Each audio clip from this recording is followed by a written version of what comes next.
Hello there, YouTube. What's up? It's KZ, and today I wanted to vote for the nominees on the Game Awards 2025. We have the big show happening in just a couple of weeks, so makes sense to get my votes in. Talk about the games that were nominated, which is kind of like divorced from my own personal, like, Game of the Year picks, I guess, at times, because sometimes the options won't be there, but you know, when you absorb games through, you know, whether it's discourse, playing them yourself, and just seeing that kind of thing, it's fun to go through here, drop the votes in, and have a good time. I'll, of course, be doing a live reaction with some people for the Game Awards in just under a couple of weeks once it happens. I think it's not this Thursday, but next Thursday. Very excited to check out all the exciting game reveals that could be there, as well as any of the big winners, and of course that Game of the Year Orchestra. I always love this show. Real great. In a world where we get significantly less press conference style reveal shows, I feel like the Game Awards is typically pretty good. I think that this one sometimes is really great. The other Jeff Keighley shows, not as much. The Gamescom one is always it is misery. There's like nothing in that one ever. But this is the big boy. So without further ado, let's get started. I'm not going to do it with the start voting button, because that just makes you vote for the most important one first, and I feel like we got to space it out a little bit. So let's go over here. Oh boy. I think what we'll do is we'll start from bottom and go up. I think we can just hit back each time. At least I hope that's how that works. I'm trying to do this in one take. Let's go best esports team, ladies and gentlemen. Feels great. Oh no! I have to sign in to vote? Oh, I'm doomed! Okay, I got it. I eventually I figured out how to vote. Figured out how to log in. I tried 2 different apps and they're just like, yeah, we tried, it failed. I'm like, man, Jeff, the website's just, I don't think it's ready. Maybe next year. Best esports team. It's just hard to choose here. League of Legends, Valorant, Dota 2, Mobile Legends, Bang Bang! What is that? Never in my life have I... This must be one of those things that appears at a Jeff Keighley show in the commercial block, not to be confused with when they like show you a trailer, but when they show you what's clearly ads. Because...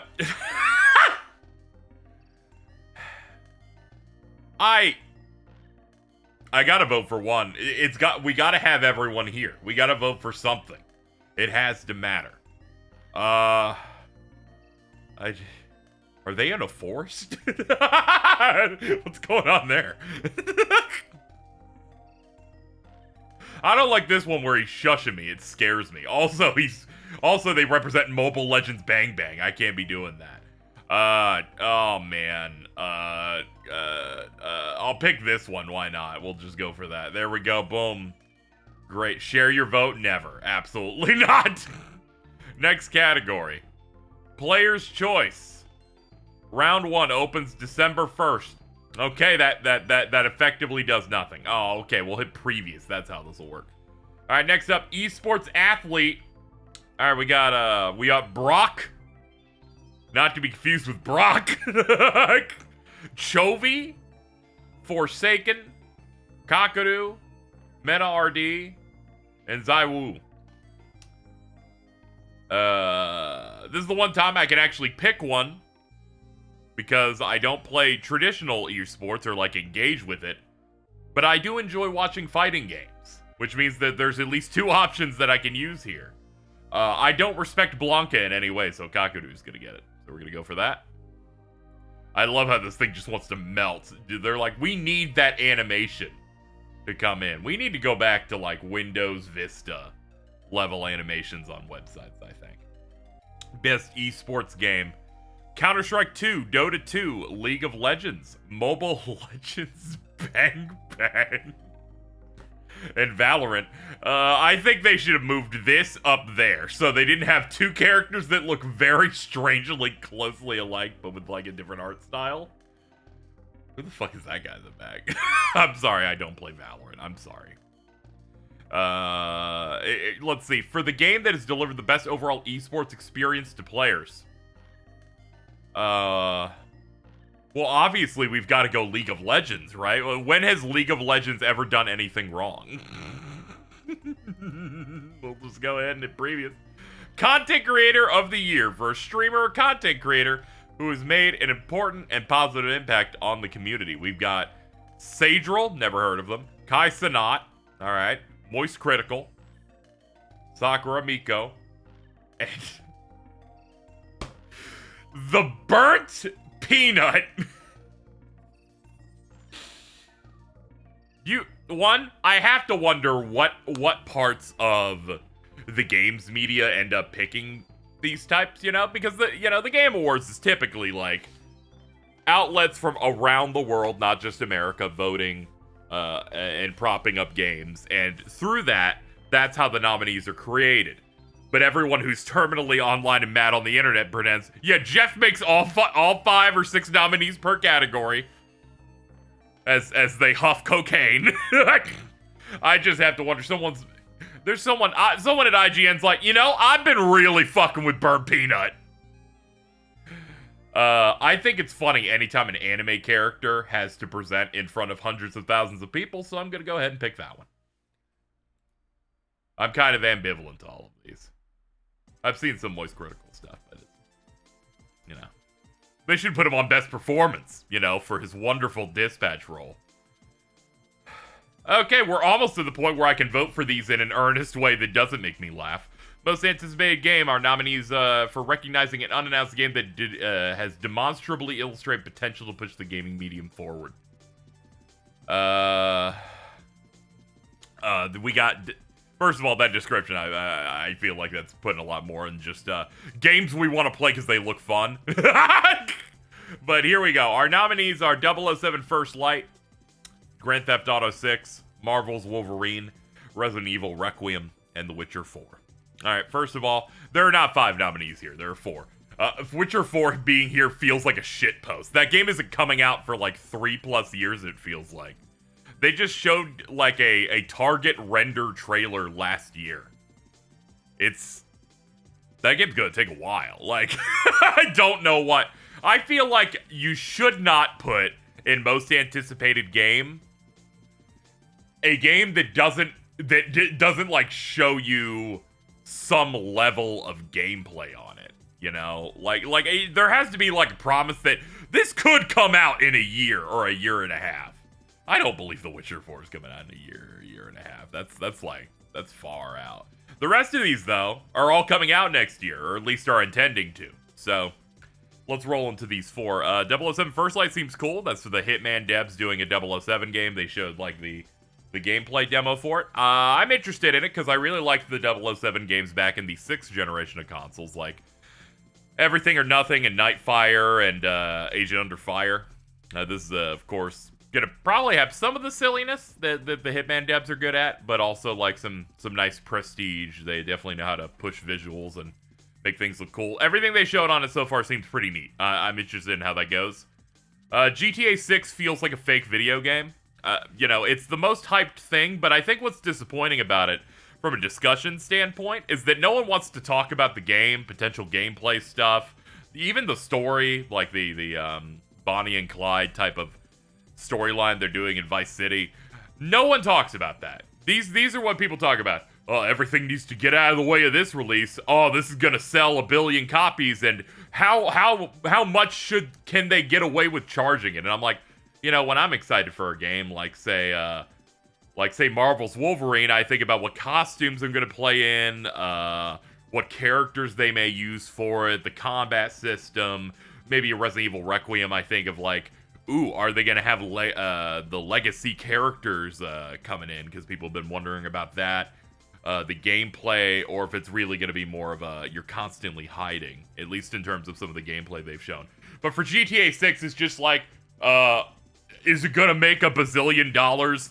Will this cause the industry to crash or whatever? I'm like, I anticipate games to play them and experience their narratives, gameplay, and music. And no one seems to want to talk about that with GTA 6. Also, the marketing on it is weird. I'm not saying it's all people's fault. The marketing has been very slow on it.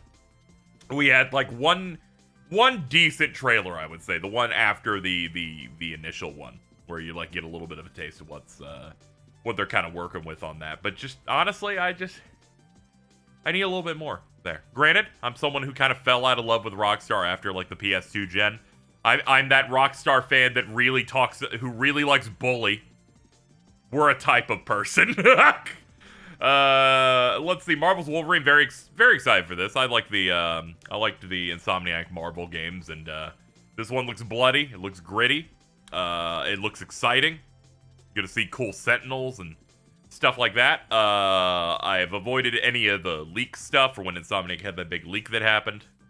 So I don't know if it's if that's spoiling things for the current game or if they did rewrites on that kind of thing. But either way, I'm excited for it. Hoping it hits good. We'll see how that goes. It's not something where I'm like desperate to play it. It's just one where I'm like, yeah, when that's close, I'll probably play some X-Men games and then get into the mode where I definitely want to check it out. Let's see. Next up, Resident Evil Requiem. I'm of course going to play this. I like all the Resident Evil games, and they've been on a tear since basically 7 with the RE Engine stuff. This one seems interesting, but I feel like they're doing what they did with Resident Evil Village, which I gotta say is a good idea, which is they've been showing as little of this game as possible. Like, they just keep showing the main girl hiding from horrible monsters. You see, like, maybe 1 or 2 shots of holding a gun, not even, like, shooting with it. I imagine during the Game Awards, we're going to see something like, oh, Leon's in the game, and then you're going to see fucking shooting guns, and it's going to give us a better idea of the game. But they've been very reserved, which honestly, good for them. You know, Resident Evil 8 had the benefit of having the big booby vampire woman, which allowed them to show almost none of that game. So when I played it and you beat that section of the game, there's like 70% of the game left with cool stuff to experience. But if I had to pick between the 4, because this 5th one's like a fake video game for the next like year and a half, 2 years until they maybe start showing you more of it, I'd go Resident Evil Requiem. And with these 2 close behind, GTA 6, I'm just like, they haven't shown enough to move me there, but also I'm not super into the realistic Rockstar games where you like go through a mission and if you try to do anything that isn't a part of their cinematic plan, they fail you because how dare you try to play a video game? So we'll go for RE9. That said, you know, there are other games I anticipate that aren't on here, but this is kind of like what the Western games media is touting is like, these are what we're waiting for. So let's go next. Best adaptation, recognizing outstanding creative work that faithfully and authentically adapts a video game to another entertainment medium. Now, I may have accentuated my words there because, oh my god, Devil May Cry. Faithfully, authentically. Our nominees are a Minecraft movie, Devil May Cry, Splinter Cell, Death Watch, The Last of Us Season 2, and Until Dawn. A lot of people learned that an Until Dawn movie came out. It did just kind of appear. I think it got drowned out by people talking about the remake that they did that kind of made the game run and look a little worse. Splinter Cell Death Watch, a thing I don't think I ever heard of. It's one of those shows that comes up on a Netflix Geeked or like anime presentation, and people don't notice it's happening. They're probably looking at the newest season of Castlevania or the Devil May Cry thing. So I know nothing about it. I also have only played one Splinter Cell game. I played Blacklist when that was new. Also, that was the last mainline Splinter Cell. That was 12 years. I'm sorry, man. Last of Us Season 2. I played through Last of Us 2.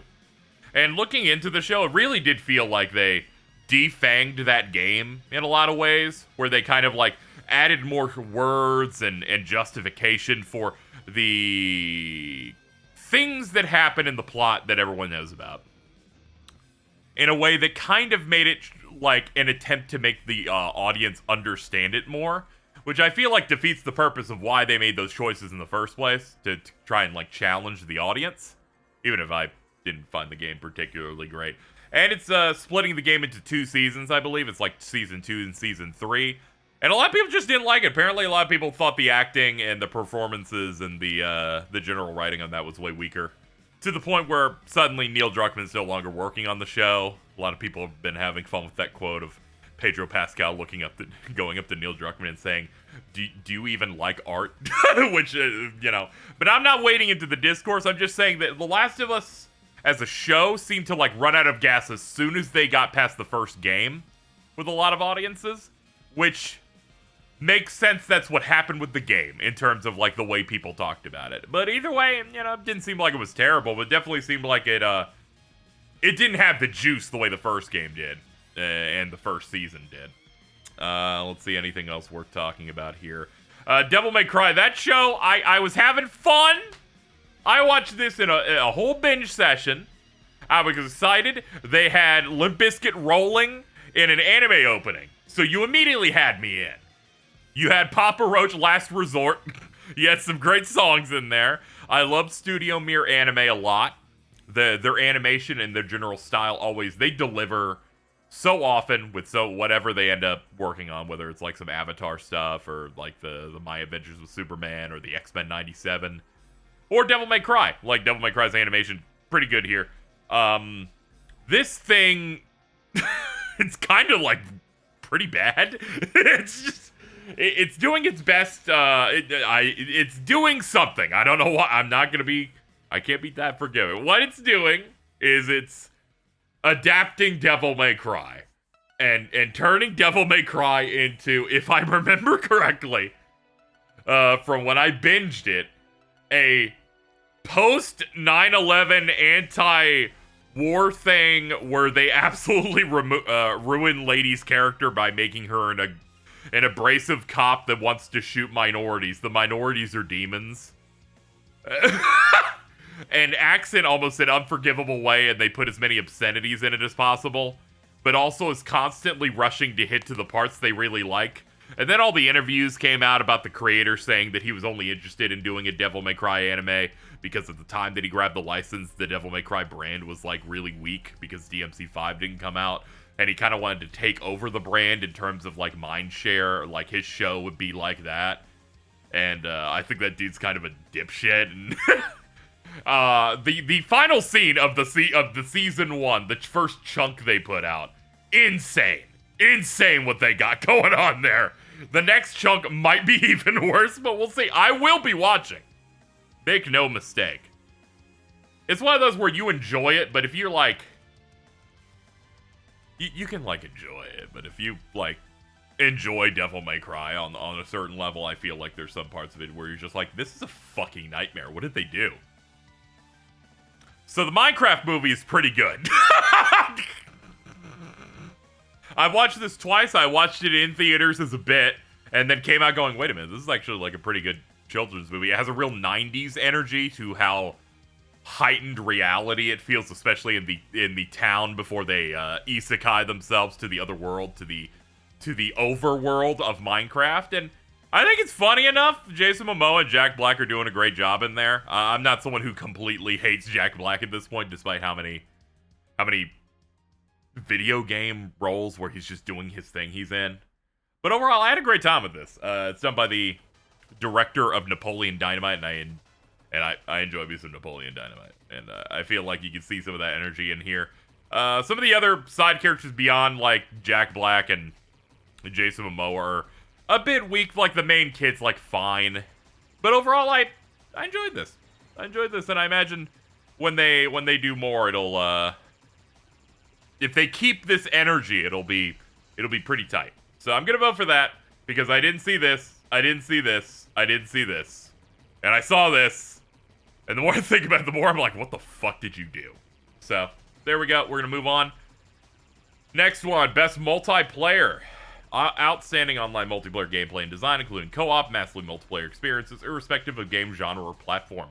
I only played one of these, but we are gonna talk about it a little bit. Arc Raider seems really cool, in terms of, like, one of those extraction shooters. I'm not really interested in engaging with a lot of stuff that has that really hones in on the generative AI or anything like that, because I'm like, just I'm sorry, just hire voice actors, even if they're like in your studio, to do your callouts for every item.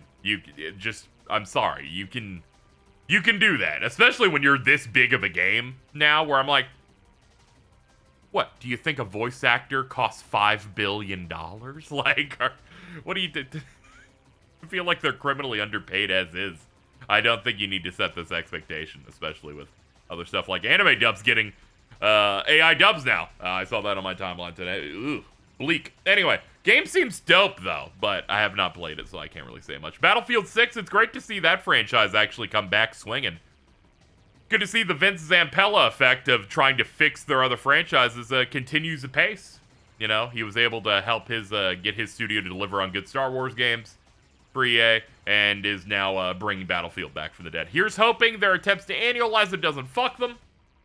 Granted, they did say that's not going to happen until like 5 years from now, because you need to get a pipeline for that, but here's hoping that doesn't get screwed up.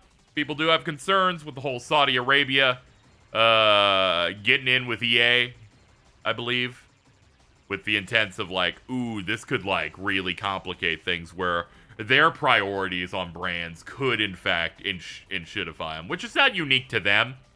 It's like Microsoft, like inshitifying everything they seem to buy. It's always a bad thing whenever like a super rich thing buys a thing, where there's a chance that suddenly all that stuff you were working on might suddenly start melting. But as it stands, Battlefield 6 seems dope.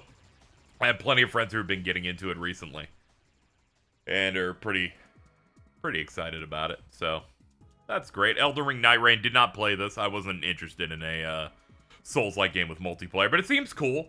I just think it's unacceptable that in a open world like this with multiplayer with returning bosses, that the pursuer for Dark Souls 2 isn't just like a dude who chases you. I just feel like that should be in there. Get with it, FromSoft. Come on. It's not like it's that hard. You're the masters of reusing content. Just drop that fucker in there. Peak is like that. It is a peak stream style game. I'm just happy for Aggro Crab.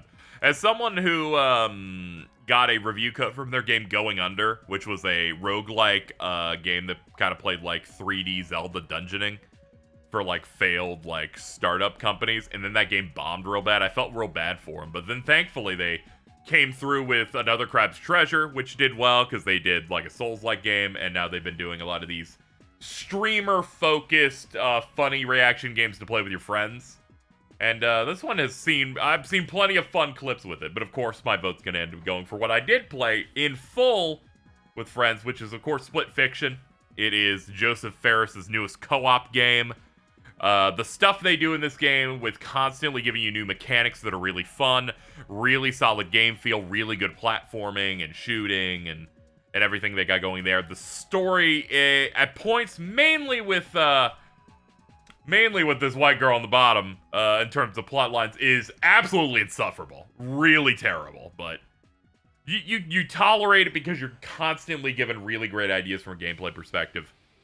And the final, like, hour of the game, like, the big finale they do, is incredible. It is like, wow, you really pushed it in terms of some really cool stuff with the gameplay. So, definitely getting my vote. Let's move on to the next one.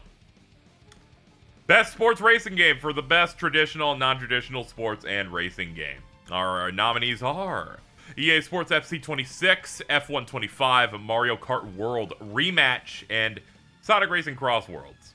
Know nothing about Rematch except that it's a soccer game made by the devs of Sifu. I believe it's Sifu, right? Is that the game I'm thinking of? Yeah, it's the one that they mistakenly nominated as a fighting game. I got really worried that I was like thinking of something else. I think I almost was mistaking it with Sisu, which is that like violent revenge movies that have been coming out recently. EA Sports FC 26. Do you think I play sports games in that way? I don't really do that. I do not play F1 25, so it really just comes down for me Mario Kart World and Sonic Racing Cross Worlds. Both of them are serving a couple of different things. Mario Kart World was actually pretty aligned with what a Sonic Racing Cross Worlds would be doing in terms of arcade racer. You go through your tracks, your Grand Prix, you play online, you do that. But their new one, they decided to pivot to open world and these transition tracks where you're like driving to the next one. And the open world stuff's a lot of fun. I enjoy a lot of the tracks they have in here. I like the rail grinding in the wall, and like the wall riding, and some of the new changes there, and like racing over the water instead of like diving into it, which they've been doing for the last couple of games. But I gotta say, I haven't wanted to come back to it as much. And meanwhile, Sonic Racing Cross Worlds, which is gonna end up getting my vote, has been great in that it has been a good recovery for them after Team Sonic Racing for me, where I did not like Team Sonic Racing. It was way too focused on the team aspect. The racing didn't feel as tight. It just felt weak, especially when it was following up Transformed, which everyone really loves. This one I like more than Transformed. I really like the mechanics. You got a lot of customization you can do on your gadgets, and you have like these loadouts. Your vehicles, you can customize the vehicles fully. A really, really deep roster of Sonic picks, of course. All the tracks are great, and the fact that they decided to do the cross-world feature of, like, you go through a ring for lap 2 that puts you in a different track, and then that just adds to the variety and the adaptability of things. And the item pool's pretty solid. Just, in general, the game feel on it feels immaculate for me once you, like, really get into it. And I just tend to like more arcade racers a bit more, and Mario Kart World kind of screwed up some stuff with its online type stuff. I still think every kart racer I played of its various types this year have been great. But I do feel like Mario Kart World's the weakest one, but it's like the weakest one where it's like an 8.5 type of thing, where it's like, I'm still having fun. It's like, if you put it in front of me, I'd happily play it for a nice couple hours and have a great time, especially with this knockout tour mode. But Sonic Racing Cross Worlds got me to do A ranks on every single time trial for every single race type for both Sonic and Supersonic Speed. And I didn't even fuck with Sonic Racing games in that way. So that was great. Anyway, they should put BD Joe in this. I really hope they do. So let's go ahead and vote here. Alright, let's lock that in. Alright, so next up, what do we got? Best sim strategy, best game focused on real-time or turn-based simulation or strategy gameplay, irrespective of platform. The nominees are Final Fantasy Tactics, Jurassic World Evolution 3, Sid Meier's Civ 7, Tempest Rising, The Alters, and 2 Point Museum. I probably wouldn't pick The Alters even if I had played or known about it, because the only thing I know about it is a lot of people I knew were thinking about getting into it and then got hit with the generative AI nightmare. Civ 7 is something that I would be into, but unfortunately, I just didn't have the time. And I heard that this one has some new problems that are different from what their usual problems of their first releases are, where you kind of wait for an expansion and then it gets a lot better. Here, it seems like there's some new systemic issues that might make that harder. But overall, I guess I'll pretend to be a Square Enix shill and pick Final Fantasy Tactics: The Ivalice Chronicles. This is one of those where I don't have experience with basically any of these at all. I haven't had time to play FF Tactics yet. I'd probably take to it to some degree, even if I find the Ivalice and, like, Final Fantasy's European VA setting to be, like, the least interesting thing they do. But I'll just drop a vote there, because I'm sure many people are voting many of these with no context, because who cares? That is kind of how that goes. But thankfully, it doesn't matter for a small...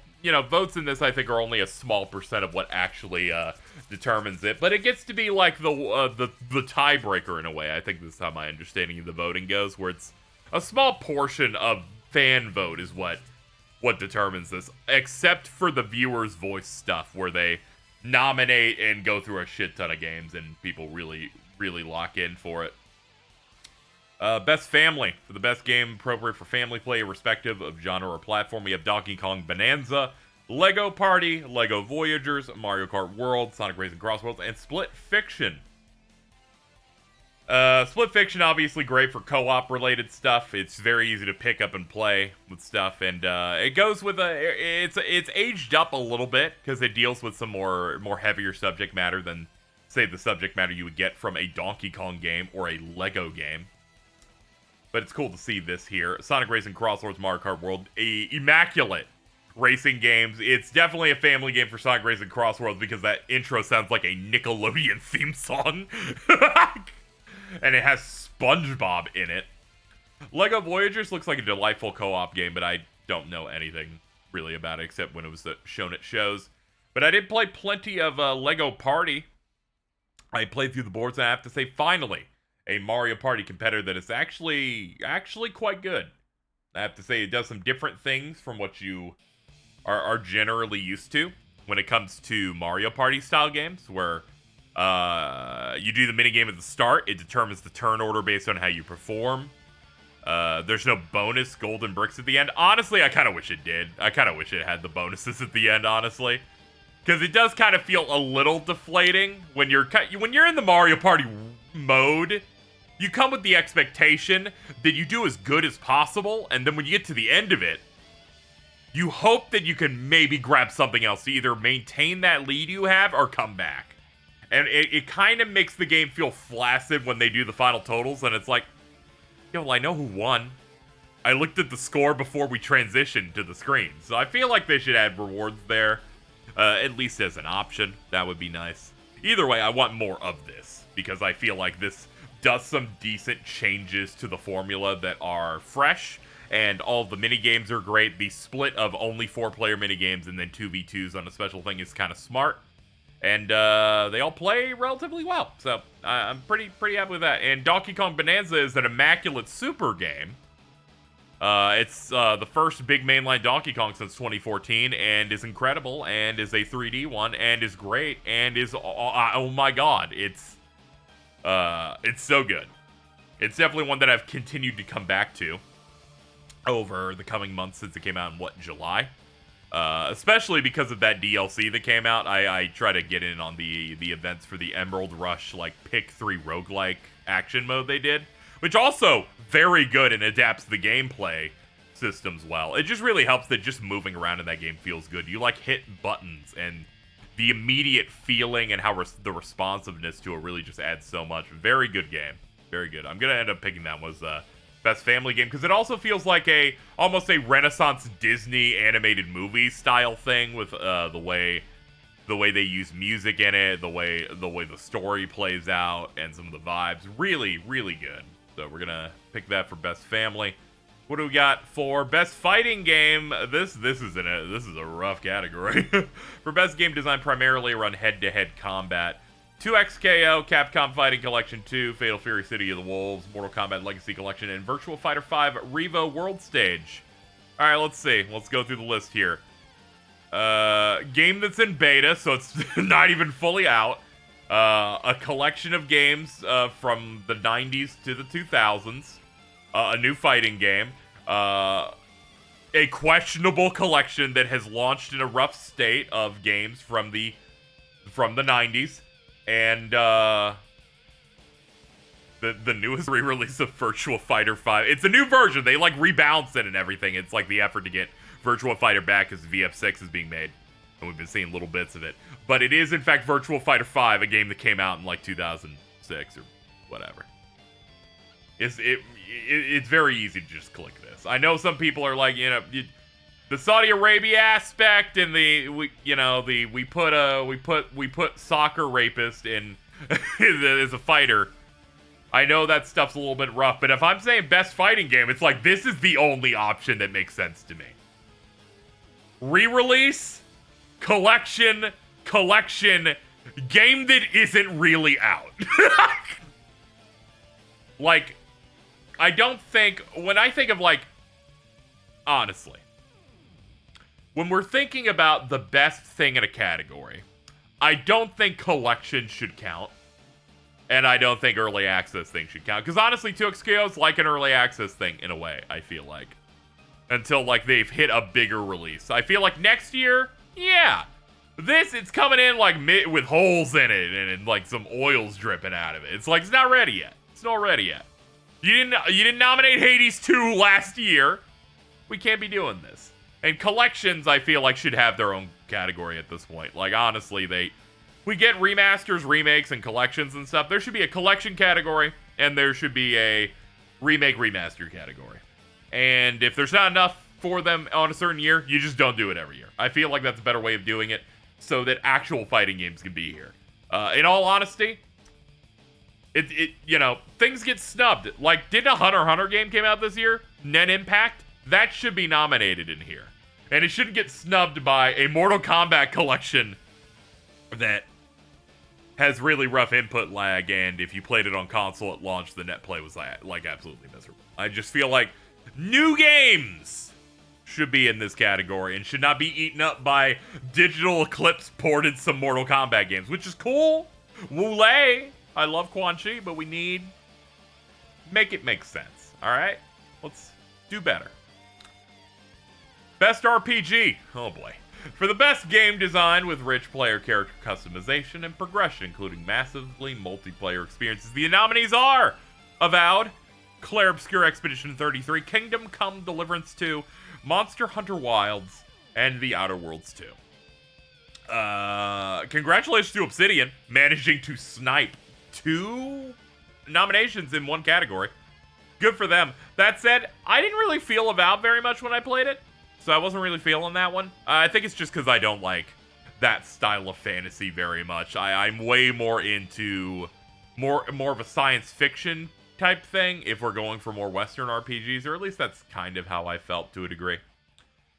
So that one didn't really hit. I still haven't played The Outer Worlds 2, unfortunately, but I did play the first one. I platinumed it. I even did its hardcore mode where you have to keep up your stats and like eat and drink and stuff like that, and really enjoyed that. So I imagine this one being a straight upgrade is pretty nice. Monster Hunter Wilds, honestly, I couldn't deal with this game when it came out, mainly because the entire environment of my online circle of this game was just terrible, because it really is just a mix of like complaining about like every aspect of like the story experience, and everyone going, I'm playing an old Monster Hunter game over and over and over again, to the point where it just felt like I felt like those people that couldn't play Final Fantasy 16 or talk about it or engage in it during its like launch year, because it just like the environment around it was so unbelievably slimy. That's not even to like forgive any issues it has. I know it runs like shit on PC and is poorly optimized there, and I do feel like some of the hand-holdy stuff in it's a bit rough, but and also, personally for me, I'm just not a fan of the plot thing they did, where the aesthetic of the game is like this washed out white. Not a fan. Not a fan of the wyvern milk stuff, because it just kind of makes it ugly. I feel like you should have gone for more of a vibrant color to everything to really highlight things. But you know, it is what it is. I'm hoping I can get into it through its G rank expansion that they will be doing in like a year or two. Maybe they'll fix things to like satisfy the people that feel burned by it, or at the very least like placate them enough that I can experience it without feeling like there's 18 forms of noise that are telling me I shouldn't like the thing I'm trying out. But either way, that one kind of burned on it. Not great, but you know, bit of a shame, because I was like, man, once they make the next World game, it's gonna kick ass. And unfortunately, I just didn't really get to engage with it much. Kingdom Come Deliverance 2 is a game that I just don't really have much interest in, this style of game. But looks really cool, and they definitely have put a lot of work into it, so good for them. They're getting the success they need. And then Clair Obscur Expedition 33, when you really look at how they describe best RPG from a perspective here of rich player customization and progression, I definitely think of Expedition 33. One, all of the party members have these very unique mechanics to how they play. Whether it's like Verso with the more of a you're building up perfection, which is like a DMC style meter, which allows you to get additional benefits based on specific skills. Mael's stances with fencing, or Lune's elemental stuff. There's a lot of really good stuff going on there, where each character has a different way of playing the game. The Picto stuff, and you like put specific buffs on a character, so maybe they get more stuff that's focused on burn effects and a lot of stuff like that, and the weapons having unique stuff. I ran a Verso build that was mostly dual-wielding swords and getting able to do an additional attack action per turn, and it just allowed me, pairing with other stuff, to generate the ability to get rank ups on his Verso's perfection very quickly, act twice, shoot out a bunch of free like projectile shots, and then doing big supers consistently with max AP. Felt really good. And that just kind of shows you some level of the build variety there. That said, not the best RPG of the year for me. Mainly because they seemingly did not test a lot of like the last third of that game from a game balance perspective. you kind of hit a point where if you engage with the game on its terms earnestly, you will very easily become overpowered by the end of the first half of the game, I feel like. And in the second half, you're doing really well. And then in that last third, they didn't even try. Like, you hit Act 3, and you're gonna dog walk every story encounter. And it's even different from, like, say you got really powerful in, like, a Final Fantasy game or a Trails game or a Dragon Quest game. Where here it's just like, the boss has 800,000 HP, and it's like, turn 1, you dealt 1.2 million. Like, you can't even, like, enjoy the fact that this game has one of the most insane soundtracks in the past few years in terms of entirely original work. And it's like, well, my options are play the game and hear like 20 seconds of it because I'm gonna nuke this guy, or just sit here and listen to it and just not do anything. Because it's just like, they just did not balance that. They put out patches to have you self-impose damage limits, HP inflation to the enemies. It's rough. I'm hoping in their next game they figure that out. I know they were thinking, saying, we should give you a thing that lets you unlock the damage cap before you beat the main story. What are we doing here? Also, not a fan of the parry slop style of game. When the offensive tools in this game are so interesting and the strategy is so awesome, the fact that the most important thing is actually the defensive stage, where you have to deal with 75 delay attacks and you have to parry the thing correctly. And they made it so that perfect dodges have the same timing as parry, so you might as well just do the parry every time. Kind of really ruined aspects of that for me. If this game just made the enemies like hit you the way they did, and there was maybe some light dodging mechanics to it instead, I think I'd like it way more, because then we'd be focusing more on the offense. If it was like that, I think I would have played this game 3 times this year, instead of just once going, oh, okay, I like that. Anyway, that said, I am voting for it, because didn't play enough of this, but didn't like much of it, and enjoyed parts of this, but I couldn't really get into the real meat of it past the main story stuff that ends with that cool final boss. So definitely Expedition 33 easily has to be like the best one here. I feel like the only one that could compete with is Kingdom Come Deliverance 2, because I know that's a 100-hour epic immersive Western RPG. It's not in my purview. It's not something that I have experience in. Next up, Best Action Adventure. Best Action Adventure combining combat with traversal and puzzle solving.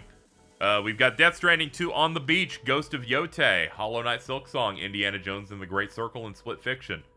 Nothing really fits action adventure more than Indiana Jones, I feel like. You're doing puzzles, and you're like whipping enemies, and you're doing traversal. That is kind of built straight for that. Same with Split Fiction too, and Hollow Knight Silksong. Never been into these, mainly because I'm not into hyper hard Souls-like stuff besides Souls games, you know. I have a limit, personally. And, yeah, I'm just good. I tried a little bit of Hollow Knight. It just didn't immediately hit for me. That feels like a game that I need to play a good few hours for to crack it. And then the fact that they said the tutorial for Silksong is just doing the true ending of the first one. I'm like, yeah, I'm good. Ghost of Yotei I didn't end up playing, sadly. Too many games came out, and I'm poor. I have limits. So, my votes would basically have to go between Split Fiction and Death Stranding 2. I'm going to end up picking Death Stranding 2, because I really like the traversal in that. The great feelings of unlocking certain things to make what used to be difficult areas more traversable. I enjoyed some of the combat. The bosses were way better in it, and it was just a great game. It was very good. I was enamored by this when it first came out. And I thought the original was great, too. This was a great, like, follow-up to it, which changes up the themes and the vibes in a way that complements it really well. Glad that finally we had a fast one. Next up, Best Action Game.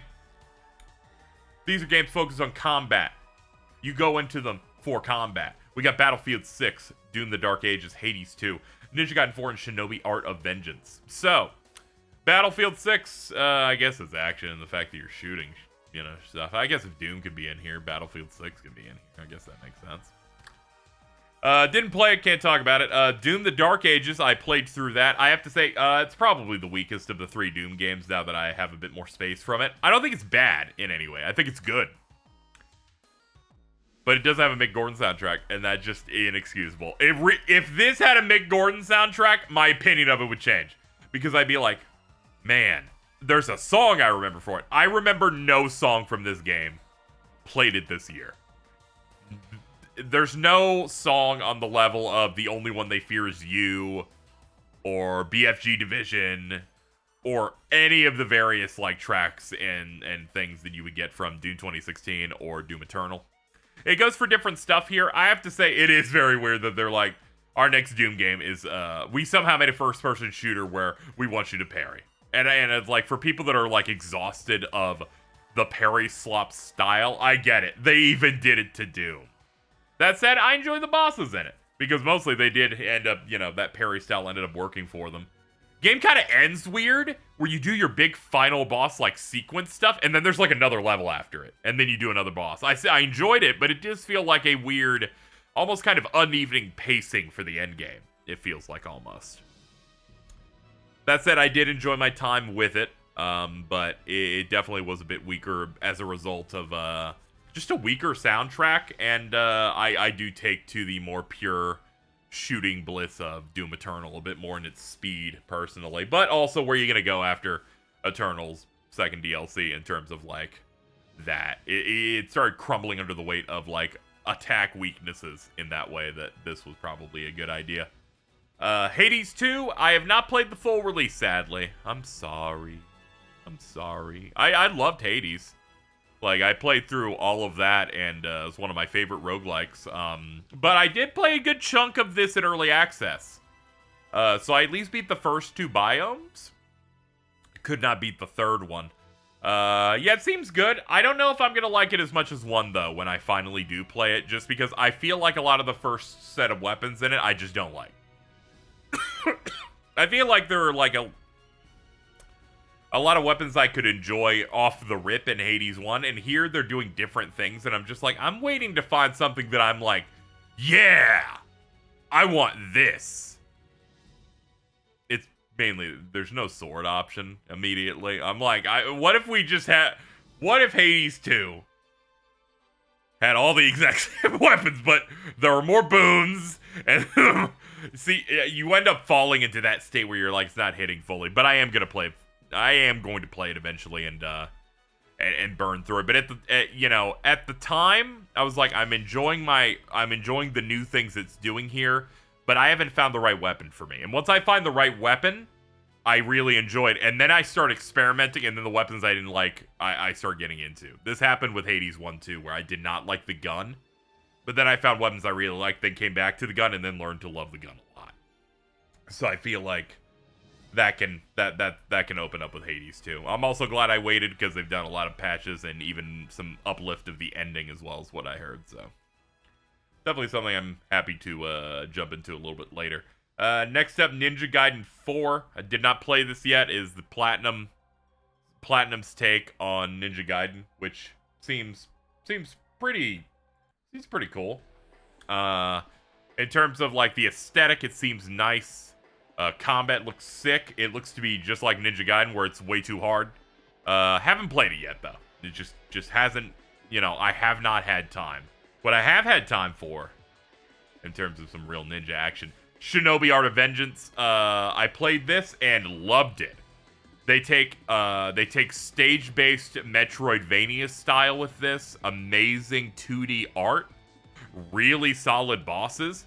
Pretty dope music. Hadn't played any of the Shinobi games before, but it felt good to jump in on this one, and I had a great time with it. There's a bad guy in it named Lord Ruse. This is a game where it's like, yeah, you're ninjas, but also you have to fight the super military with their tanks and their kaijus and their jets, but also there's demons. This is what gaming in the 80s and 90s used to be about, and honestly, we need more of it now. I thought it was great. I thoroughly enjoyed my time. And gun to my head, I picked this. So that's what we're going to go for. Shinobi Art of Vengeance. Alright, we're about halfway through this. Let's try and speed it up. Best VR AR. I'm sorry. I don't play VR at all, so I can't really talk about this one. We got Alien Rogue Incursion, Arcane Age, Ghost Town, Marvel's Deadpool VR, and The Midnight Walk. I'm going to pick Marvel's Deadpool VR because I heard from my friend James that they reference the game Trial, so clearly 45-year-old gamers are making this, and I think that's really funny that they did that. All right, so let's move on. Best mobile game. Best game playable on a mobile device. There's Destiny Rising, Persona 5 The Phantom X, Sonic Rumble, Uma Musume, Pretty Derby, and Wuthering Waves. I play one of these, and if it wins, I'm going to get additional currency to roll on Horse Girl, so we're going to have to vote for that one. I'm sorry. Rice Shower deserves it, despite the fact that she's a piece of shit and gets sad every time I run a career mode with her, because she's like, I just don't want to win. Get with the fucking program. Alright? I got Haru Urara to like win the URA finale, but I can't get the cute girl that wears the funny hat. Come on. Get over yourself. Best debut indie game. For the best debut game made with a new independent studio, we have Blueprints, Claire Obscure Expedition 33, Des Belote, and Dispatch. Alright, here's my take on it, right? Blueprints, impressive indie game. That's that game that every games journalist played, and then like a small minority of everyone else, but you like heard a lot about it. Seemed interesting. Definitely something that I didn't end up playing. Expedition 33 feels like a psyop in terms of an indie game, in that everyone goes 30 people worked on it, but actually like there's a lot of outsourcing and additional people that worked on it, so I feel like that's misrepresenting it. And also they had a big publisher. And then we have Des Belote, which I've never heard of, but this looks like what you think of when you think of modern indie game, where you're like, I don't know what the fuck that is. And Dispatch, which was self-published, which I think is also pretty impressive, and it was a multi-year thing. Gun to my head, if I had to pick between these, I'd pick between this one and this one, because I played those two. And I feel like Expedition 33 just does feel like an indie game. Like it just does. For my own personal smell test, I feel like it's not that. If this was best debut game, I'd be like, yeah, good job. Like, hell yeah, dude. Dispatch, though, is going to get my vote. I think the self-published nature of it, and just I feel like it's a way more of a smaller thing in a way, but also like, they have the benefit of all the really good like celebs and VAs, but also sometimes when you get in a pocket where you get tight with like certain people, I guess that helps. And, it's really tough here. So sometimes you could probably say that this is also that, but I feel like the self-published thing is really grabbing me. It's okay. We're all hypocritical humans. I'm gonna pick Dispatch, though. I'm gonna go for that. Not even a recency bias thing, since I did play that like a couple of weeks ago, but still, like, yeah, I feel like that's good for your debut indie game. It feels more indie to me than Claire Obscure, because I just remembered that they got... I just remembered Andy Serkis was in this, and then I remember that completely neutralizes Jeffrey Wright being a Dispatch, okay, and Aaron Paul. Alright, so it equals out. My vote makes sense, I swear. Next. Independent game. For outstanding creative and technical achievement in a game made outside the traditional publisher system. I guess even if you have a publisher, like, they don't have to be traditional. I would say, yeah. Yeah, Devolver Digital, I wouldn't say is as traditional, even though, because they try to do those E3 shows, but it was really funny. Everyone's like, they're not like other publishers, and then they did massive layoffs at one point. It's like, are we sure of that?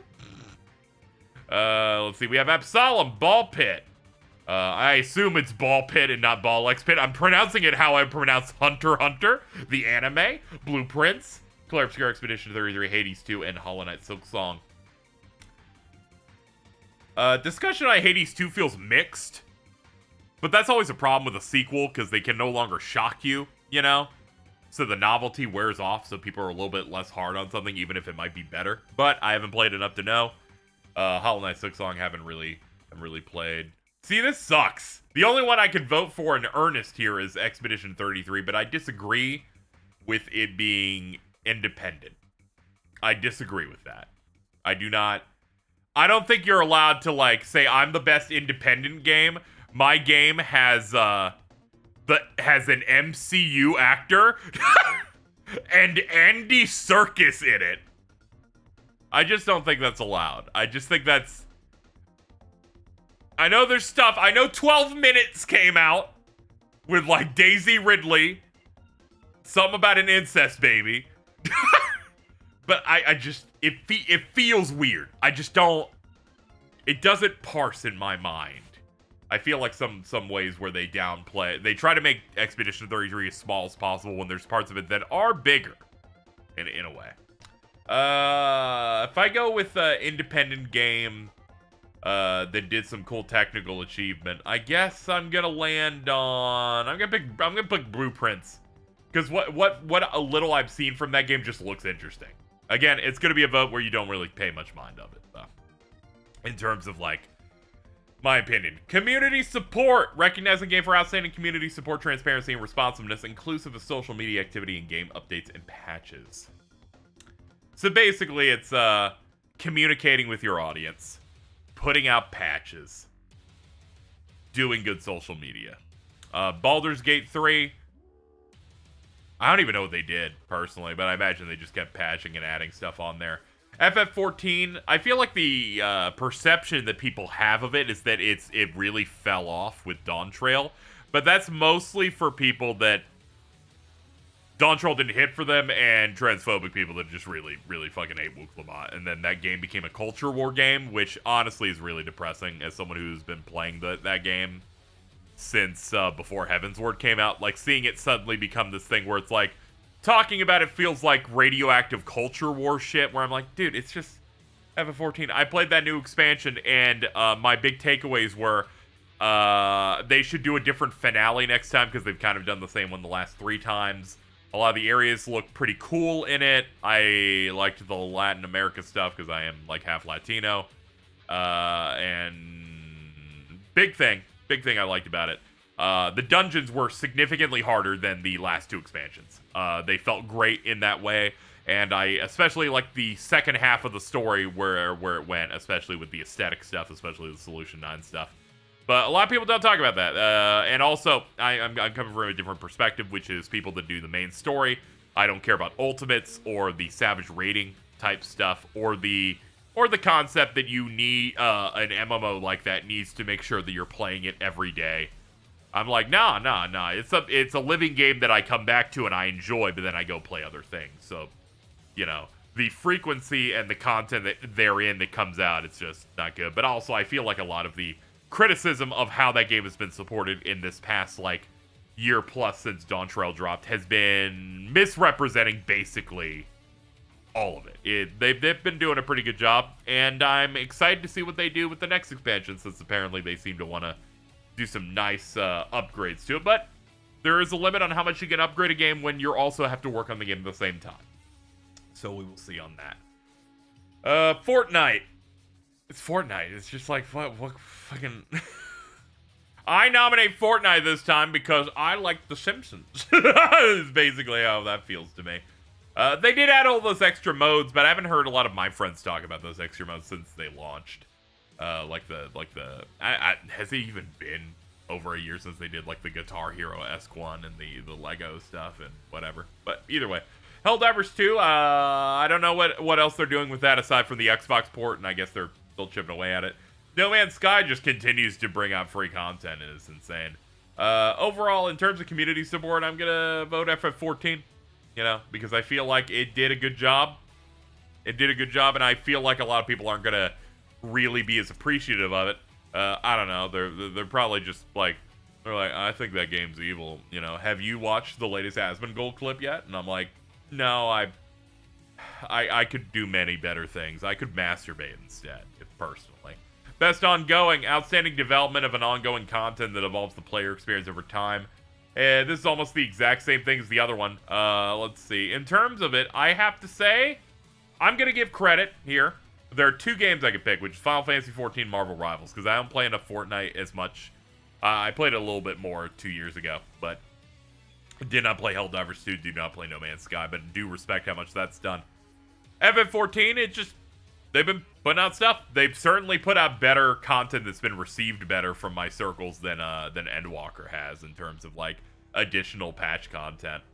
But Marvel Rivals, as a hero shooter, has continued to put out more characters and maps and stuff, and has continued to engooden that game, which I was concerned about because the launch of it, immaculate. Loved it. But the worry was that it would maybe fall into some of the pitfalls that Overwatch did, and I haven't really felt that at all. Marvel Rivals. So it's going to get my vote for best ongoing. Here's hoping it keeps it up. Please add Cyclops. Add Cyclops. Where is Scott? Give me Scott. Games for Impact, a thought-provoking game with pro-social meaning or message. Many would call this the WOCOT Award. Let's see. What do we got this year? We've got Consume Me, Despelote, Lost Records Bloom and Rage, South of Midnight, and Wander Stop. Haven't played any of these games.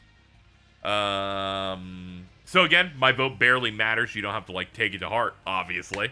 I'm gonna go with South of Midnight, though. The trailers and the footage I've seen of the, like, Louisiana Bayou style of it, some of the stop-motion-esque, like, animation to it, and the way it looks pretty cool. That's what we're gonna end up picking, but overall, it's just I'm voting for the sake of voting. Let's move on to the next one. Innovation and accessibility. This is games that have good accessibility options on them to make it so that if you have some sort of disability or, you know, there's some issues that you have, you can play the game better. And they got Assassin's Creed Shadows, Atomfall, Doom the Dark Ages, EA Sports FC 26, and South of Midnight. I do not know. I'm going to be honest. I don't know which one of these is the best one of these. I am off rip, off vibes. I'm going to vote Assassin's Creed Shadows. You may go, why? I'm like, Ubisoft games are so desperate to be accessible. You load them up, and they start with a narrator for menus on by default. So I'm like, you know what? There's got to be loads of that shit in there. It's like, it's Ubisoft games off the top of my head and Sony games that are like, large amounts of work go into as many options as possible to make it so that any person, any being can play their game. All right, we're almost out of here. Best performance award to an individual for voiceover acting, motion, and or performance capture. We got Ben Starr for Expedition 33. We have Charlie Cox for Expedition 33. We have Erika Ishii from Ghost of Yotei. We have Jennifer English from Expedition 33. We have Konatsu Kato for Silent Hill F, and we have Troy Baker for Indiana Jones and the Great Circle. Now, here's what my thoughts are immediately. One, I don't think half of your nominees should be from one game. I don't think that's fair. I don't think that's fair. Also, in interviews, Charlie Cox has said that he feels like a fraud because he's like, I went in and recorded this game for 4 hours 4 years ago. Does that mean his performance was bad? No, because it was really, really good. Like, he really delivered those lines great. But also, there was a separate performance capture artist, which explains, you know. So there's another part of that isn't him. But I feel like you kind of like... I get why you nominate him, though. Like, Gustav's real good. But, like, it's tough. Let's see. I did not play Ghost of Yotei, so I don't know how Erika Ishii did on that. I imagine it's good after you wade through the fact of people angry about Ghost of Yotei. I could tell it's turning into one of those culture warrior games. Like it definitely felt like it was percolating that vibe from announcement as soon as Jin Sakai didn't come back. Troy Baker, I feel like there's probably an impressiveness to him, like, doing a Harrison Ford impression. But Troy Baker did Higgs in Death Stranding 2. And that is easily, in my opinion, his best role of all time. From the way he delivers lines, to the ad-libs that became a part of his character that Kojima kept through those scenes, to the facial acting for performance capture, where you can see the intricacies of him looking around and like reacting to things. Like, that's a fucking performance. So it not being here and it being Indiana Jones, I'm like, oh, fucking come on, dude. Can we not pick the fucking licensed movie game? It, to a degree, is like off-rip my feeling on it, but yeah, I get it. Overall, this performance thing just kind of feels kind of fucked, where half the nominees are for one game, and it's rough. It's rough in that way. But I have to say, in terms of performance, I did rewatch the game in Japanese because I did it through dub. I'm going to pick Konatsu Kato for Silent Hill F, where I played that game. It was fantastic. And both English and Japanese performances in it were great. But she, like, embodies a role that I have to say incredibly horrible and horrible subject matter. Very difficult to, like, perform like that. And it's great to see a role like this depicted here. So I'm definitely going to vote for that. But if we're ranking them, by the way, I'd probably put Jennifer English there in second, Ben Starr in third. That's what I'm looking like there. Verso, incredible VA for Ben Starr on that. Jennifer English, fucking crazy performance in Expedition 33. But they put the Silent Hill outro tag in here, and I'm like, that just edges it out just a little bit for me. Best audio design, recognize the best in-game audio and sound design. Battlefield 6, Clair Obscur Expedition 33, Death Stranding 2 on the Beach, Ghost of Yotei, and Silent Hill F. Okay, let's think about this here. Battlefield 6, I imagine, has good sound design, because that's like EA Battlefield Studios, formerly of DICE, right? Like, I put, like, the Star Wars Battlefront games, and those also had, like, a impressive sound design. So I imagine, you know, that makes sense. Ghost of Yotei, I imagine, too. But we have to go with the games I've played. So Expedition 33, Death Stranding 2, and Silent Hill F. Expedition 33, every time you make a parry in that game, it feels like you could punch God. Very good. Audio design is different from music, so I can't think about the songs of the games as much. But how it feels to shoot those weapons, pick up items, the guttural noises that come out of enemies, that type of thing. How all of that is mixed properly. And I gotta say, Death Stranding 2 also really good with that. But I feel like the real answer here, Silent Hill F. You gotta make some... I don't think the sound design in it is as strong as Silent Hill 2 Remake, where I did not feel intensely uncomfortable in my stomach the entire time playing it the way Silent Hill 2 did. But also very good here. Just really good noises, the good directional audio with it. I feel like it edges that out pretty well. I'd probably put it Silent Hill followed by Expedition 33, then Death Stranding 2. But we're going to vote for this one in here. Feels good that we can get some votes in for Silent Hill F. I didn't know how much it would get nominated because I forgot who got nominated. Because it's been a week or two since, or at least a week plus since they did the nominees. Best score music. Outstanding music inclusive of score, original song, and or licensed soundtrack. I have turned around on licensed soundtrack a little bit of, yeah, you do kind of have to, when you do licensed music, you do have to have a deft hand when picking it. I think it's because I started playing more PS2 games recently and going, man, you knew how to pick them on some of these Tony Hawk and Burnout soundtracks. Like, you gotta have a deft hand on that. That said, music made for the game is king, which is very crucial. So we have Christopher Larkin for Hollow Knight Silksong, Darren Korb for Hades 2, Lorian Testard for Clair Obscur Expedition 33, Tomo Otoa for Ghost of Yotei, and Woodkid and Ludwig Forsell for Death Stranding 2. I haven't heard all of Hades 2 soundtrack. I assume it's like a 9 or a 10 because it's Darren Korb. He's been putting out bangers every time. Don't know any of the music in the Hollow Knight games. I'm sorry, so you can just ignore me on that. Let's see. Tomo Otoa, don't know anything about the Ghost of Yotei soundtrack. I don't know if they're the same composer as Ghost of Tsushima, which I thought was pretty good, but really all focused on that one main theme, the theme of Jin Sakai that was so good. So that really brings it down to Expedition 33 for me. And Death Stranding 2. Death Stranding 2, immaculate soundtrack. All of the Woodkid songs, great. Kojima continues to pick and collaborate with artists. At first, I thought it would be a thing of like, oh, they just got their discography in here. But no, they like collaborated with Woodkid to make songs specific for the game and how they would play in scenes and stuff. And also, they really honed in on BB's theme here with Ludwig Forsell's work. And I think BB's theme might be one of the greatest pieces of, one of the greatest video game themes that have come out in the past 10 or 15 years. Just very good. It really gets me emotional in a lot of ways. A lot of the music in this made me just, it really uplifted scenes in ways that I just did not expect. And that goes, you know, and then there's that. And then there are other times where I'm just enjoying the music of whatever licensed thing that they put in there of like what, you know, what choices they made of like what artists to use and that kind of thing. Really good music on that.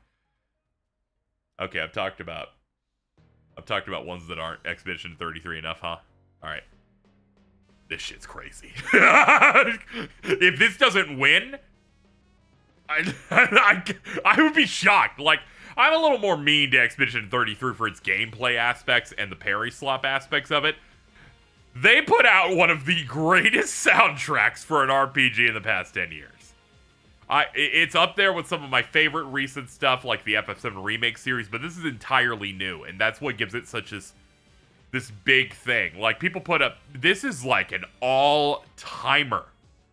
Whether it's stuff like the theme of Lumiere, whether it's the various battle themes, whether it's the stuff with vocals, whether it's the stuff that's off-genre. It's so good.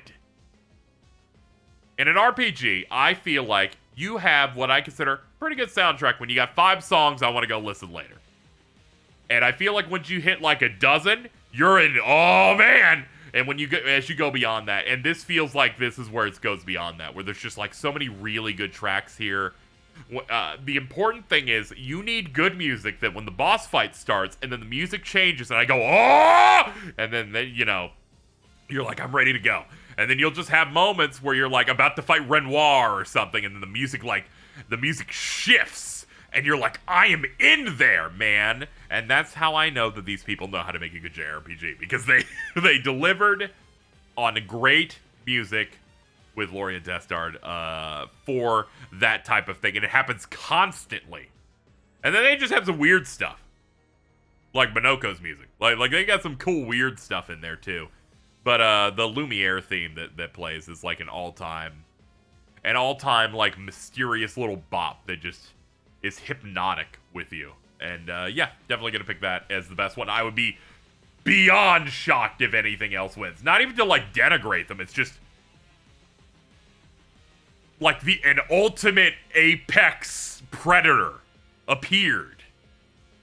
And that's just what happened. It's just like there's not much you can do. So next we have Claire Obscure, Expedition 33, Death Stranding 2 on the Beach, Ghost of Yotei, Hades 2, and Hollow Knight Silksong being nominated for Best Art Direction. I knew that I didn't say the category at the start, but I'm like, you know what, just keep going. In terms of art, honestly, probably gonna go for Claire Obscure, Expedition 33, though I say a lot of the art design and direction of Death Stranding 2 is also pretty close, but also, Claire Obscure, Expedition 33 is obsessed with painting stuff. This is like this game's about art.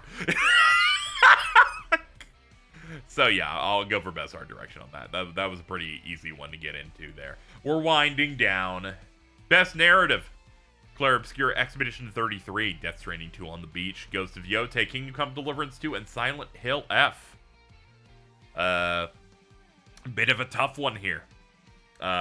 Overall, Expedition 33 has a great story throughout its 3 acts there. I really enjoyed it. That said, it's not an all-timer story for me. In terms of like JRPG stories, it definitely invokes more of a 90s JRPG style thing where it's less focused on the characters and more on the themes and using the characters as vehicles for that. And that I feel like only a couple of the characters really, really, really matter by the end of the game. And a lot of them kind of fall away. There's a lot less infighting between the characters. It's stuff like Final Fantasy X that I really like, where in that your party doesn't like you in a lot of different ways. There are different ways you like behave. Like you have a different relationship with Waka than you do with Lulu than you do with Kimari. And there are some characters that fight pretty viciously in that game. Don't fuck with each other. Some people that know they can't take on certain subjects with other characters. There's lots of stuff like that going on. And Expedition 33 doesn't really have a lot of that. And I was using FF10 not as a monolith, but as an example of the kind of style that I like, which is characters that feel real. And I feel like there's a bit less of that in Expedition 33. And no, this is not making light of certain things with its story, but more of a... I feel like I like parties that feel like the characters are becoming way more important. Very minor spoilers. There are certain dungeons in Expedition 33 where they have one character kind of be the one to, like, kind of do the finishing move on them, on the boss, and it kind of feels like, oh, this was, like, their dungeon or whatever. But there's not enough writing there, I feel like, to really make note of it, it doesn't feel like it. You know, it doesn't feel like they're like, and it was all about them for this thing. And I'm like, I don't feel like there's enough there.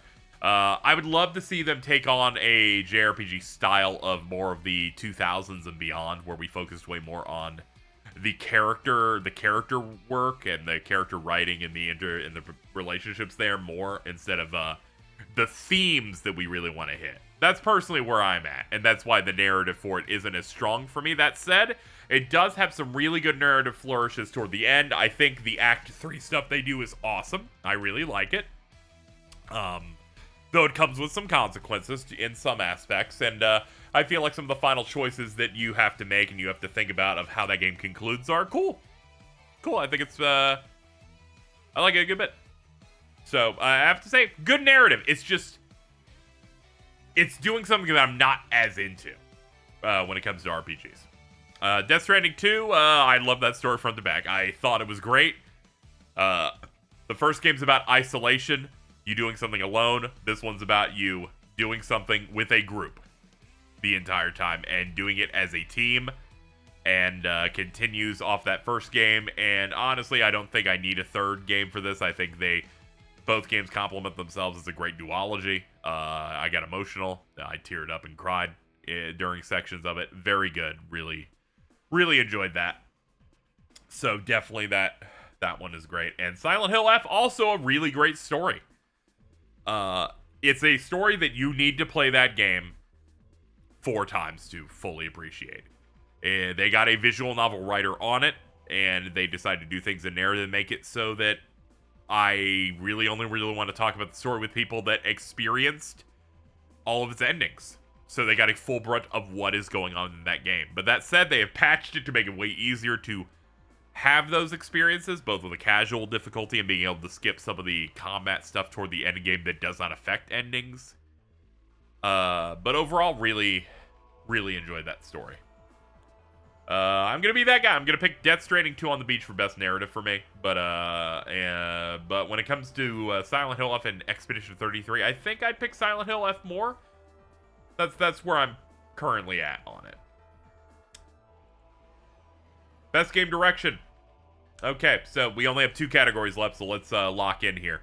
Outstanding creative vision and innovation in game direction and design. Claire Obscure, Expedition 33, Death Stranding 2 on the Beach, Ghost of Yotei, Hades 2, and Split Fiction. Game direction's important. It comes down to how do gameplay sections play out. It comes down to the pacing, what bosses you fight when, like the way the camera work and the cinematography works. There's a lot of there's a vision that you're trying to do in your game, and which one just kind of felt the best to you. And when it comes to that, I think Split Fiction makes sense to be on here, especially with its final sections and stuff. Hades 2, I don't know, because I didn't play enough of it. Ghost of Yotei, don't know, because I didn't play enough of it, but it is Sony's favorite thing to do, which is we made a cinematic game that costs too much money and has visuals that are too good, that's about the cycle of violence and revenge. I'm excited for when they do that with Ratchet and Clank in 10 years. Death Stranding 2 on the beach, it's Hideo Kojima. Of course, there's solid, really good direction in here. Especially in the beginning, man. And the ending, and there's just so much the way they present things and the way he goes on with it. But Claire Obscure Expedition 33, the same. You can see so much of it. Overall, I'd say on direction, I'm gonna give it to Expedition 33. There's a lot of really good ways in how they predict, or how they depict, rather. They depict scenes and how they pace out the game. Overall, I think the direction in that one's just a little bit stronger than Death Stranding 2 for me. There's so many shots in that game that I'm like, ooh, that's really good. So we'll go for that. One more vote. It is the last, but certainly not least, Game of the Year. Expedition 33, I feel like you will just win this on the show itself, but I'm voting for my pick for Expedition 33, for Death Stranding 2 on the Beach, Donkey Kong Bonanza, Hades 2, Hollow Knight Soul Song, and Kingdom Come Deliverance 2. Alright, well, first half, I'm not going to be able to do much here because I've already not played through these fully, or at all in some cases. So it comes down to Expedition 33, Death Stranding 2, and Donkey Kong Bonanza. That said, there are 3 games that are in my top 10. So let's talk about it. Like, overall, I've given my thoughts on Expedition 33. I thoroughly enjoyed it, but it's not my favorite type of RPG, but it does have a standout soundtrack, really, really solid cutscene direction and performances, and the offensive stuff in it is quite good in terms of gameplay. And I like the linear nature of it and the fact that it doesn't have a mini-map. Finally, you have to look at the environment that you're playing in instead of a mini-map that's telling you exactly where to go. Death Stranding 2 was great in that I really enjoy the gameplay of Death Stranding and how you deliver packages and how you try to rank people up and how you go about doing these things and the funny things that happen when you carry too much stuff and you fall off a mountain and the cool bosses and the Hideo Kojima like style of villains and acting and designs and the places that the game goes. I try to avoid saying the wackiness of certain things because it does kind of feel like you're infantilizing it a little bit of like the wackiness of doing something interesting at all compared to other games contemporarily. But overall, was really satisfied with it. At the time, it was my game of the year for a little bit because I just really, really was taken by it. And I still am. But Donkey Kong Bonanza is going to get my vote because I think it might be, but we'll have to see when I make an end-of-year video on this channel, which I do plan on scripting and doing. Donkey Kong Bonanza might be my game of the year. The reason for this is, one, I love Nintendo. I love general, like, 3D-style platformers when they're great. I love exploring a 3D space. I really like the movement in certain games, and the movement and general feel of pressing buttons in the Donkey Kong Bonanza was fantastic. But also, it did something that Nintendo games haven't done too well over time, which is have a really great story. Not only in terms of like the story that's depicted through cutscenes, which it has plenty of them, but it has numerous bits of lore that you can find and characters, and there's like plot lines where you're slowly learning about these Fractone characters. And, like, things as you dig deep down, you get to see the character development for, like, Pauline, everything going on. The villains, being the Void Company, are great. The finale is obviously a thing that, as someone who grew up in the 90s and has enjoyed Donkey Kong my entire life, it really felt like I was being pandered to, but pandered to by people that have a reverence for this, but a reverence that goes beyond, I like imagery and I like thing, and I'm going to show it to you, more of a, we're going to massage this in and really show you what Donkey Kong's all about. We're going to show you what the identity of a franchise is and give it the gravitas that it deserves, giving it the love that it deserves, and it just felt great. It felt like, as a fan of Donkey Kong stuff, it's a really good Donkey Kong thing. And overall, the music was fantastic, the visuals were great. The game design and the way you played is way different than other things, and it solved a lot of the problems I have with Mario Odyssey. On repeat playthroughs, which was mostly that there's too many easy collectibles in it, and the collectibles don't mean things, but now the collectibles feed into a skill tree, and you can kind of just ignore a lot of the collectibles if you don't want them. It comes down to how much do you want to build that skill tree and move on to the next thing, and the game only gets better as it goes along. It doesn't run out of steam, it actually gets better as you go. And the finale is maybe the best finale of any Nintendo game I've played. I don't really count the Xenoblade or stuff like that. I count as, like, core Nintendo studio. If Shigeru Miyamoto looked at a Xenoblade game, he would go catatonic. It's like, that's, like, different to me. Donkey Kong Bonanza was crazy. Gonna go ahead and vote for that. For Game of the Year, I know it will not win because Expedition 33 has too much heat. It's a good game, but it has the false reputation of being only made by 30 people. And they got a guy from SoundCloud to do music. And every engagement farmer on Twitter goes, finally the first good RPG ever made. Because this one didn't have anime shit. We hate Japanese people, drop a third bomb. That's like the discourse on that game. There's no way it doesn't win. I would be shocked if they're just like, no, surprise. Surprise. Fucking Hades too. And I'm like, oh, that's crazy. I don't know how that happened. That said, if Donkey Kong won, it would be so funny. It would be... it would be really, really funny. That said, I'm pretty much happy with any of these that win. I'm like, obviously these are standouts. Clair Obscure Expedition 33 is a great game. Death Stranding 2 is a great game. I loved Donkey Kong Bonanza. Hades 2 seems to be, giving more people what they want of more great roguelike stuff with Hades. And it definitely is my shit too. I just need to really dig into it more.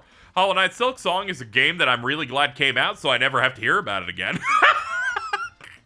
I'm with this with any game that takes that long to come out, and I don't care, and I'm like ambivalent to it. And they're like, I hope we see Silk Song at this thing. And I'm like, I'm tired of fucking hearing people ask about it showing up at shows. But obviously it's quality. So many people played it, and so many people love it. And Kingdom Come Deliverance 2, I've heard nothing but good things from the people that play it. I'm just not in that circle. But that's it, folks. It took us 90 minutes. But we have voted for all of the nominees. For all of the categories. We've reflected upon the world of the Game Awards. How do I feel about the nominees this time? Where's Trails in the Sky first, you fuckers? Why isn't that in Best RPG? It was an immaculate looking RPG, one of the highest rated things of the year. Sadly, not every outlet plays everything. It's not perfect. That was just one example of a snub. Where's Sonic 3 the movie? Why is that on in the adaptations? It got snubbed. It came out last year, but after the cutoff, so it would be valid here, but they snubbed it anyway. That's rough. Best fighting game category is kind of fucking bad, except it's got only one game there that I feel like is the most justifiable, where it's like a brand new single game release. So it's not amazing. It can be tough out here, A lot of it comes down to the fact that outlets are worldwide. Some things that don't get a full localization or enough marketing in some places means that outlets aren't aware of them as much, so it doesn't get as many votes.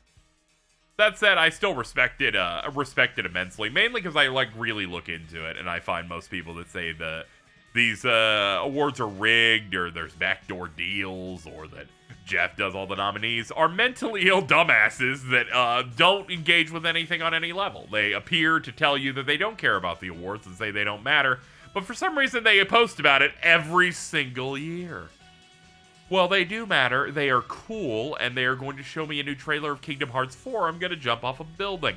Ladies and gentlemen, thank you for watching. I will see you guys in less than 2 weeks for my reactions with me and my friends to the Game Awards. Here's hoping the games that deserve the wins win, and that there are funny reveals in it, and that something funny happens. Maybe a hostess has to say Uma Musume's name and says it so badly I cry. I'm thinking Yuma Masumai.